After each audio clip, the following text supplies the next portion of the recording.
Sunrise news के इस video में आपका स्वागत है। जम्मू कश्मीर में आतंकी आए दिन गैर कश्मीरी मजदूरों को निशाना बना रहे हैं।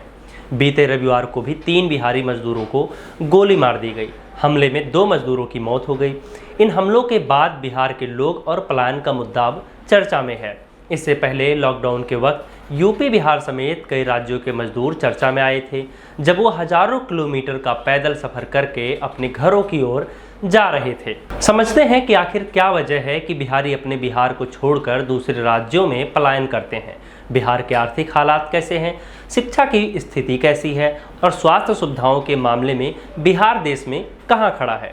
बिहार से पलायन के आंकड़ों की बात करें तो 1951 से लेकर 1961 तक बिहार के करीब 4% लोग ने दूसरे राज्यों में पलायन किया था। 2011 की जनगणना के आंकड़े बताते हैं कि 2001 से 2011 के दौरान 93 लाख बिहारियों ने अपने राज्य को छोड़कर दूसरे राज्य में पलायन किया। देश की पलायन करने वाली कुल आबादी का 13% अकेले बिहार से है, जो उत्तर प्रदेश के बाद दूसरे नंबर पर है। अब सवाल ये है कि बिहार छोड़कर कहाँ जाते हैं ये लोग। आंकड़े बताते हैं कि जो बिहारी पलायन करते हैं उनमें से 19.34% दिल्ली जाते हैं, 14.12% झारखंड जाते हैं, 13.65% बंगाल जाते हैं, 10.57% महाराष्ट्र जाते हैं, 10.24% उत्तर प्रदेश जाते हैं, 7.06% हरियाणा जाते हैं, 6.89% पंजाब जाते हैं, 4.79% गुजरात जाते हैं, वहीं 13.36% बाकी के अन्य राज्यों में जाते हैं। पलायन की वजह क्या है, ये भी समझते हैं।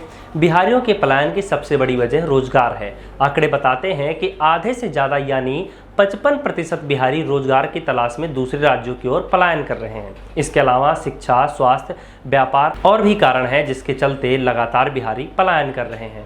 राज्य के आर्थिक हालात की बात करें तो 2021-22 में बिहार का कुल बजट 18 लाख करोड़ रुपए से ज़्यादा का था। कुल रोजगार में करीब 45% हिस्सेदारी खेती, मछली पालन और वन आधारित गतिविधियों की थी। राज्य का हर चौथा पुरुष कंस्ट्रक्शन और मैन्युफैक्चरिंग सेक्टर में काम कर रहा था। बिहार इकोनॉमिक सर्वे बताता है कि बिहार के एक फैक्ट्री में काम करने वाले वर्कर को हर साल 1,29,000 रुपये मिलते हैं। वहीं पड़ोसी राज्य झारखंड में हर वर्कर को सालाना 3,44,000 रुपये मिलते हैं। बिहार की एक फैक्ट्री औसतन 40 लोगों को रोजगार देती है। वहीं हरियाणा में एक फैक्ट्री औसतन 120 लोगों को रोजगार देती है।